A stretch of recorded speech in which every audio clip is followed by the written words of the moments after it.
আজকের ভিডিওটি তাদের জন্যই যাদের বাচ্চার কখনো না কখনো সর্দি কাশি হয়েছে।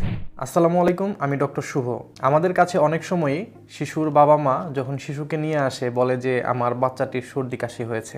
প্রায় সময় আমরা এক্স-রে করে দেখি যে বুকের ভিতরে নিউমোনিয়া হয়ে আছে, অথচ বাচ্চাকে দেখে বোঝাই যাচ্ছে না যে তার মধ্যে নিউমোনিয়া আছে। সর্দি কাশি এর সাথে সাধারণত জ্বর থাকে, তবে কিছু কিছু ক্ষেত্রে দেখা যায় যে জ্বর নাও থাকতে পারে। তাদেরকে আমরা মুখে খাওয়ার ওষুধ দিলে তারা বাসায় গিয়ে ওষুধ খেয়ে আল্লাহর রহমতে সুস্থ হতে পারে। কিছু বাচ্চার সর্দি কাশি বা সামান্য জ্বর এর সাথে শ্বাস প্রশ্বাসের কিছু অসুবিধা থাকে। দেখা যায় বাচ্চারা স্বাভাবিকের তুলনায় অনেক দ্রুত শ্বাস প্রশ্বাস নিচ্ছে এবং একটা পর্যায়ে গিয়ে দেখা যায় যে শ্বাস নিতে গেলে তার বুকের খাঁচাটা ভিতর দিকে ঢুকে যাচ্ছে, গলার মধ্যে প্রচুর আওয়াজ হচ্ছে, অনেক সময় নাকের এখানে ফ্লেয়ারিং হচ্ছে, বাচ্চাকে ঠিকমতো খাওয়ানো যাচ্ছে না। যেসব বাচ্চা বুকের দুধ পান করে সে বুকের দুধ ঠিকমতো টেনেই খেতে পারছে না, এতটাই শ্বাসকষ্ট হচ্ছে।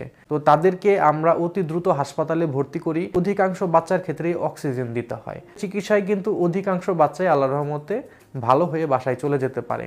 তো আমরা যদি এই বিষয়টা খেয়াল রাখি, কোন সময়ে বাচ্চাটাকে দ্রুত হাসপাতালে নিতে হবে, তাহলে কিন্তু শিশুর এই কষ্টগুলো কমিয়ে আনা সম্ভব এবং শিশুর মৃত্যুর হারটাও কমিয়ে আনা সম্ভব।